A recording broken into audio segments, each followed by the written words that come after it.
Yeah, greetings, Rise Up family. It's a very dark and grey, sort of overcast day. They're saying that is due to sands from the Sahara going over above and flying over into Europe and the Americas this time of year. They call this hammer time, which I think is quite funny. Like, stop, hammer time. But anyway, I came to talk to you today because I've come to. I'm in my feelings today. Age always laughs at me because I'm so kind of like not into discussing my feelings and my emotions about stuff. And today I am. It's like, here it's been difficult recently. At the restaurant, the majority of the customers are people from the black diaspora. There's only one diaspora, let me change that. People from the diaspora, right? Whether they be from the States, Haiti, UK, a couple from Canada, that's about it. Some Nigerians, yeah. But we're kind of like, that has, if it wasn't for those people coming here and spending their money, I blatantly wouldn't have a business or an income to speak of. I wouldn't. And I'm so grateful for that. I make it a habit of trying to remember people's names, customers' names, to provide that personal service and let them know that I actually care beyond getting that money from their pocket, because I do. And if I don't remember their name, well, I'll address them as sir, sister, madam, brother, but I'll always keep it like 100% respectful. And the reason being is that the thing that we've always been lacking is acknowledgement of who we are as a group, how wonderful we are as a group, how great we are as a group, how talented we are, how strong we are, how resilient we are. We never get noticed for that. It doesn't happen. In fact, people, if they see it, they say, well, we need to double down on whatever we're doing to sort of give people in this community grief. And what I've sort of come to the realization, sister, I think it was Takaya actually said that, that you're an empath, or I should say an empath. Now, I have no idea what an empath is. All I do know is today has been weirdly strange. Not only is it really overcast and pretty cold today, it's starting to rain. That noise is, can you see that? I don't know if you can see it. Hold on. Alright, you can't even see it. There's about 6 army trucks just went past. And the reason why I'm feeling down, and the reason why I'm telling you, is because I need to get it off my chest. And I don't want to, I'd rather share it among, the 1,000 people who watch this, rather than on, my missus or someone else in the restaurant. Kenny and Terry from The Arrivals came over today, and they were broken into. If you don't know who they are, have a look at their channel. The Arrival is called, and beautiful couple, just lovely couple, and they got broken into. And they were sharing like the sort of things that were taken, those sentimental things, those things that you can't put a price on, those things that you've had for years, the things that your mum and your grandma gave you, that kind of stuff they stole. And it was just heartbreaking to see a couple who, last time I saw them, was so like positive, so like, we could do anything. And just sadness. Kenny was putting on a brave face, but behind someone's eyes you can see what they're dealing with, and that's off the back of a couple who were broken into over in Bruford. Someone that sprayed chloroform on them, knocked them out, so they didn't even know someone was in their house. The brother was awake, he was conscious, but he couldn't move because of the fact they had drugged him in his sleep. The dogs were knocked out. They stole all their stuff. Phoenix Rain is talking about her stuff her phone that got stolen. There's been others, excuse me, I'm burping now. There's been others who've had the same, come up against the same crime. And it's like, not only that, but this country has been heavily reliant on tourism.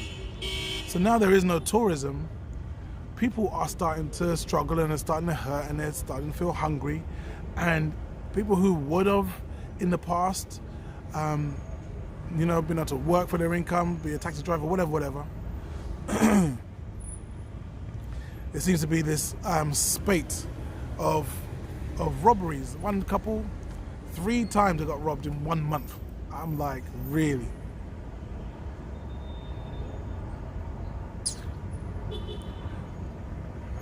And I hurt for our people, because the reason why I try and treat people who come to the restaurant with so much reverence is because I recognize the struggle that they've been through. I recognize that, for us to get here, there's very few who's come here, they got money, they can just set up and they're good. Most people are coming here and having to set up a business, take a job, or they have something coming in from the UK or America or whatever. But for the most part, people are just trying to work it out. It's like, imagine if our ancestors are there and they decided to run from the plantation, they decided to escape. They've packed stuff away. They maybe have packed stuff and hidden it up the road behind a tree or under a rock or something, so they've got some provisions, they've got other stuff ready to go. And they're ducking out, and it's freedom or death. And it's in that same spirit many people have come here to the Gambia, come here to Ghana, come here to Nigeria, come here to Mozambique, come here to Tanzania, Zimbabwe, Zambia. Rise up to brother Justin and the crew over in Zambia. We're like putting that all on the line, and a lot of us have come here with this idea that we're coming home, and coming to realize that actually the people who are here don't really view us as, people who live here. They see us as targets, as easy targets. And my heart hurts for those people who have been coming over here with a positive attitude, with great expectations, and instead they've ended up with heartache and loss, and now like questioning, what do I do now, and do I go back to America and all that stuff. That's tragic. That's tragic. You get all the way to the motherland because it's like, you've taken the last, right? And you've got over here. You've come over here like expecting an opportunity to be able to provide a better future for future generations. And when stuff like that happens, it can break your spirit of a sister or a brother or a couple. And as that's happening, man, yeah, that really pains me.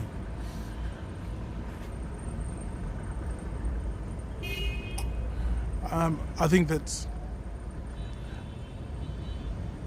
this country needs us. It needs us. It may not know it, and that's the problem. It's like someone could be doing something wrong. Like I don't know, they're trying to change a tire. So they jack up the car and try and undo the bolts. And you say, no, what you're supposed to do is keep the car on the ground, then loosen the bolts, then lift it. And they're like, I know what I'm doing. You don't need to tell me nothing. I know. And then they sit there trying to untighten the nuts with the car wheel going around, and they're following the nut around the wheel.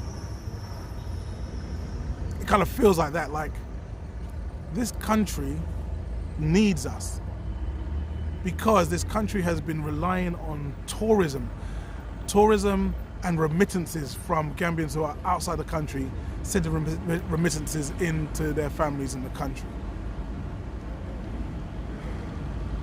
And that clearly is not sustainable.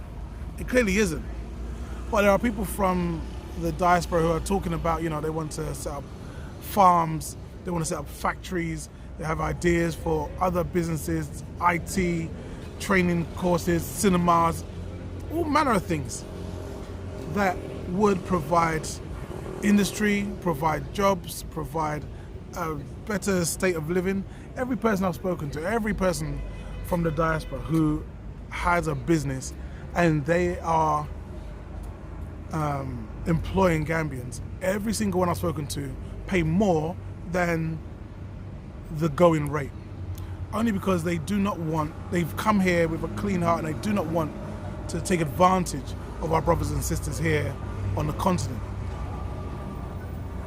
So not only can we provide all of that, but we can provide a better standard. There was a young man who turned up here the other day and he's looking to build all right, brother, respect, man. There's a brother who's setting up a business now. He set up a restaurant, and his thing is that he wants to improve the level of service and food. Good night. Improve the level of service and food to our customers. And, that kind of wanting to come here and do something positive is just in us. It's just like, this is our chance to do what we were born to do. And instead of us being able to do that, you have people who are looking at us as a target. So now, we have to look out for ourselves. Those of us who are here from wherever, whether you're from LA to New York, from Liverpool to London, Quebec to Toronto, if you're here, you're the repat community. We have to look out for each other. We have to understand that business, even if we're doing business with each other, it's not just business. When my mum and people older were coming over to the UK after the second, well, not my mum, obviously. That's two. She's not that old. When the first wave of people from the Caribbean were coming over to the UK from after the Second World War, they were coming with an expectation that they can build a better life for their children and for us. And when they got here, they found that there wasn't a welcoming committee. The way that it had been presented from the government, because they were doing public service announcements over in the Caribbean, come to London, you can get yourself millions of pounds working as a flipping doctor. And they will come over I'm looking for the millions of pounds working as a doctor. They're like, no.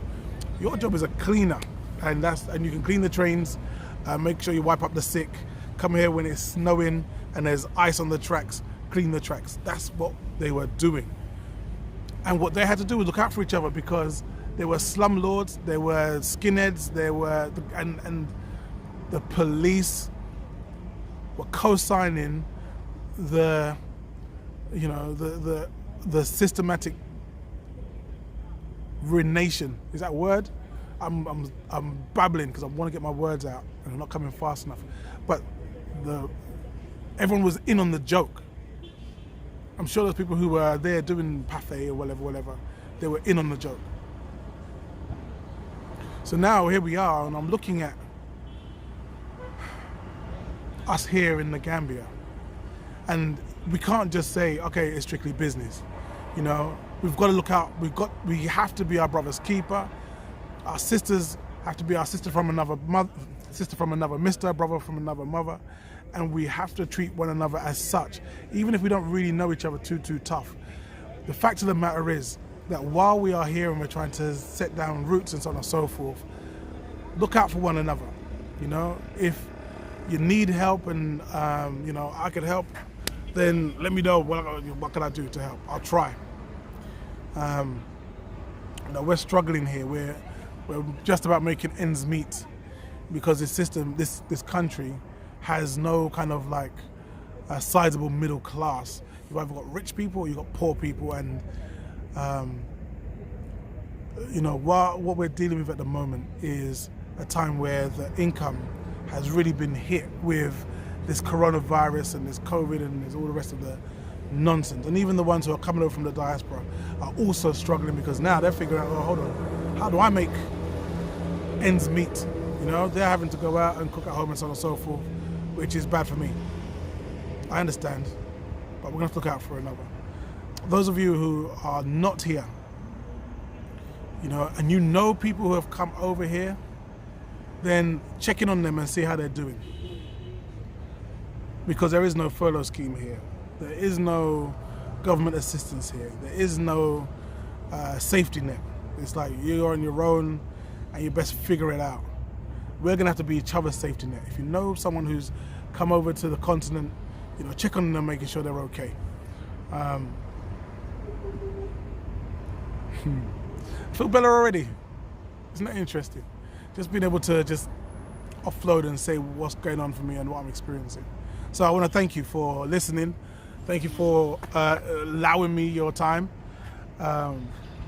Stay strong, stay healthy, stay powerful, man. I'll catch you soon. This is your brother Mali, Gambi One family. Much respect. Catch you on the next one. Peace.